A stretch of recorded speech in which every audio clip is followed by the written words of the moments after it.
Mes bien chers frères,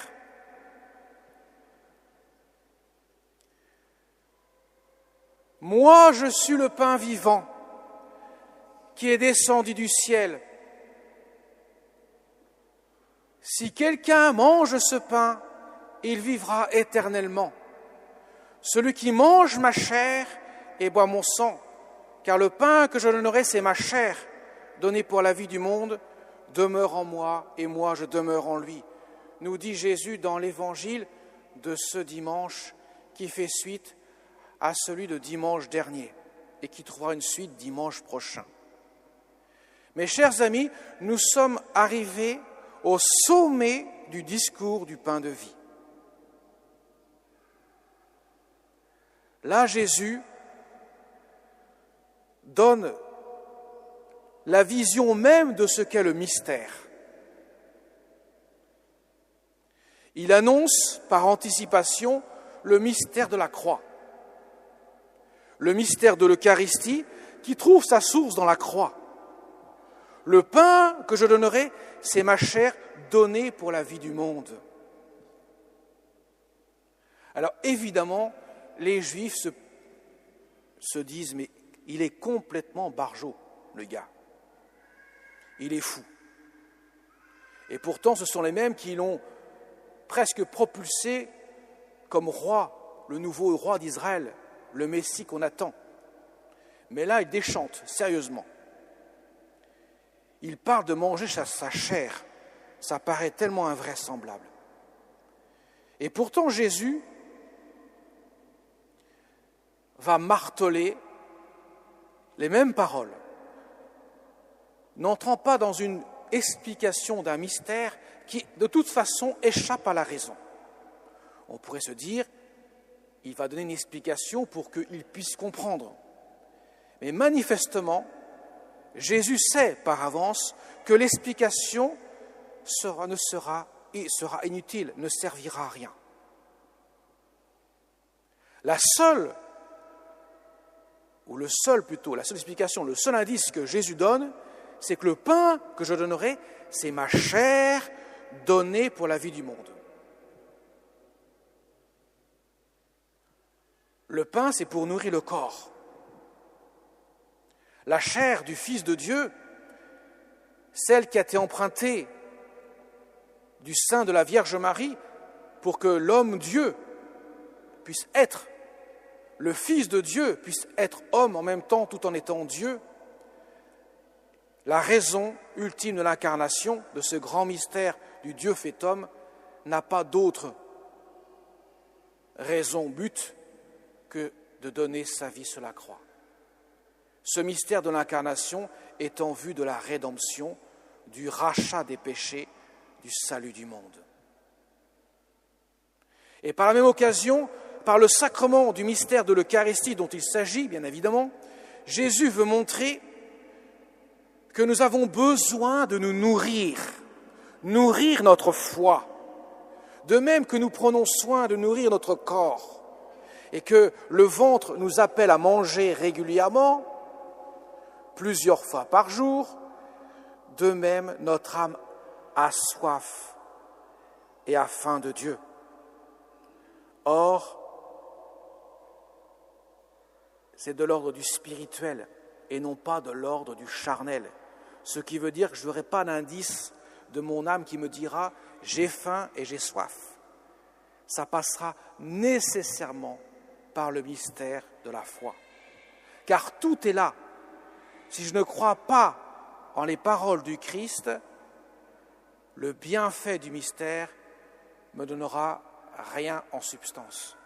Parce que je ne peux pas recevoir le corps du Fils de Dieu si je ne crois pas en lui et si je ne l'accueille pas avec amour.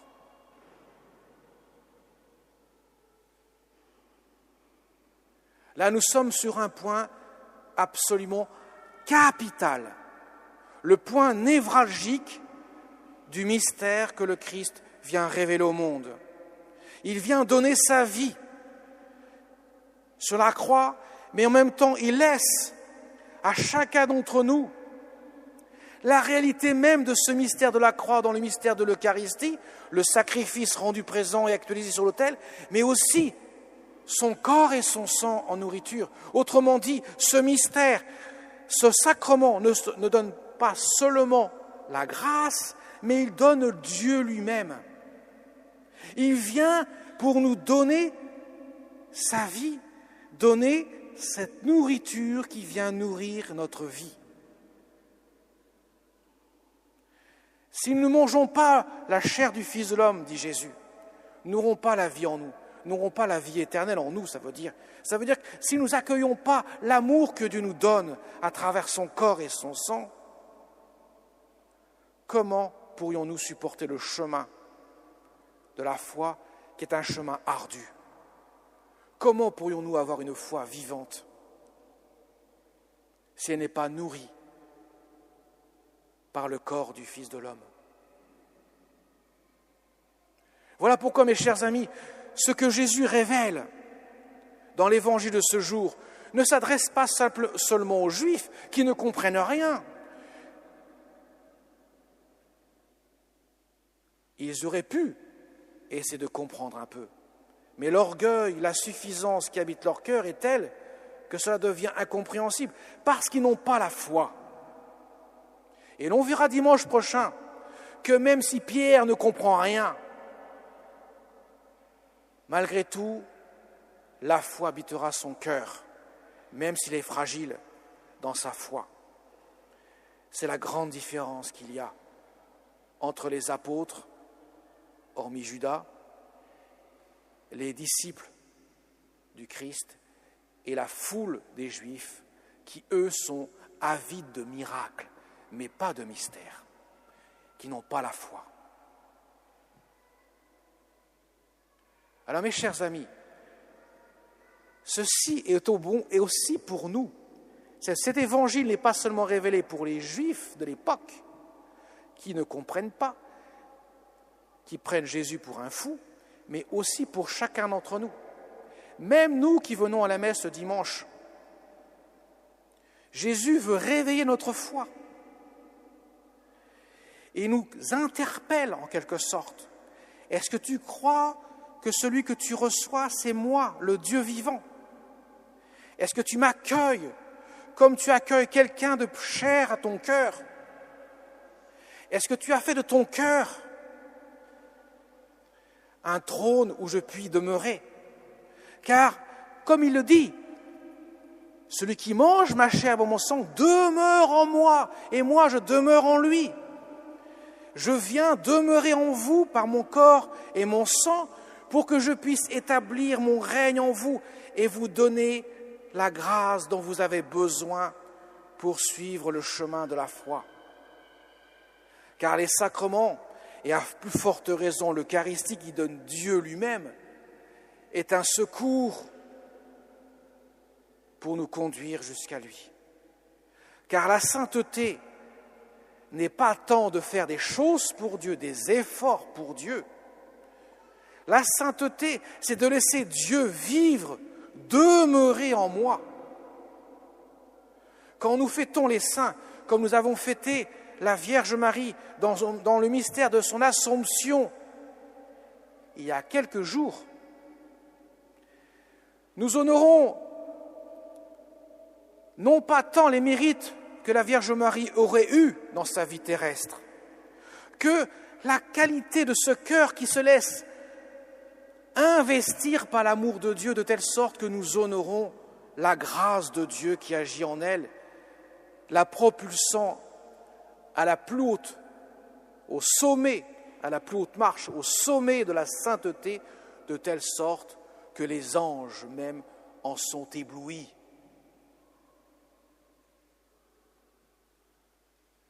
Voilà pourquoi Jésus veut que nous mangions son corps et son sang, que nous vivions des sacrements, parce qu'il veut demeurer en nous, il veut nous transformer de l'intérieur pour que nous puissions devenir des chrétiens. Je deviens chrétien quand je laisse le Christ habiter mon cœur. C'est ça la sainteté, c'est ça la vie chrétienne. Et non pas tant faire des choses, des efforts, des sacrifices. Si cela n'est pas habité par l'amour de Dieu, cela reste de l'humain et non pas du divin. Il faut bien avoir à l'esprit que ce n'est pas l'humain qui conduit à Dieu, c'est le divin. Et même si Dieu s'est fait homme par son corps et son sang, autrement dit son âme humaine et son corps humain, ils ne sont que les instruments de sa divinité pour nous conduire à lui, car c'est sa divinité qui opère dans son humanité pour donner la grâce et pour se donner lui-même dans la Sainte Communion. Les saints l'avaient compris. Le curé d'Ars, patron de tous les curés de l'univers, avait cette grande dévotion pour le mystère de l'Eucharistie, parce qu'il voyait Dieu agir dans ce mystère, dans ce sacrement. Je vais vous raconter une petite histoire, elle ne sera pas très longue, rassurez-vous. Dans les années 40, je ne sais plus exactement 41 ou 42 ou 43, pendant la Seconde Guerre mondiale, il y avait un séminariste qui était diacre, qui était dans un camp de concentration, Dachau ou Auschwitz, je ne sais plus lequel, peu importe. Il lui restait plus qu'être ordonné prêtre. Et on n'a pas attendu une éventuelle libération pour le faire. Il s'appelle Karl Lessner.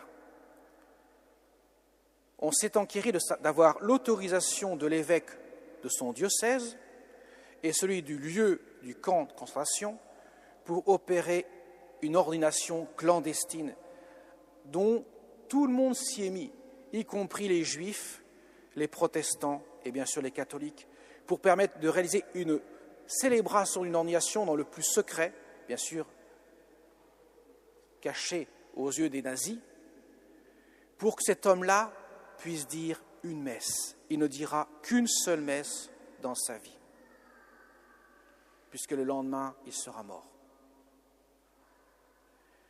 Autrement dit, des gens habités par la foi, habités par Dieu, ont tout fait pour qu'un prêtre puisse dire une seule messe. Ça nous révèle la grandeur de ce qu'est l'Eucharistie. La présence de Jésus. Un prêtre qui dit une seule messe dans sa vie a accompli quelque chose d'inouï. Car ce n'est pas tant lui qui a fait quelque chose, que Dieu a fait quelque chose en lui, pour le salut de l'humanité. Une seule messe célébrée, même quand le prêtre est seul à l'autel, sans fidèle, elle contribue au salut du monde. Elle permet ainsi d'offrir chacun des hommes, unis au sacrifice du Christ, pour qu'ils puissent ainsi recevoir les grâces.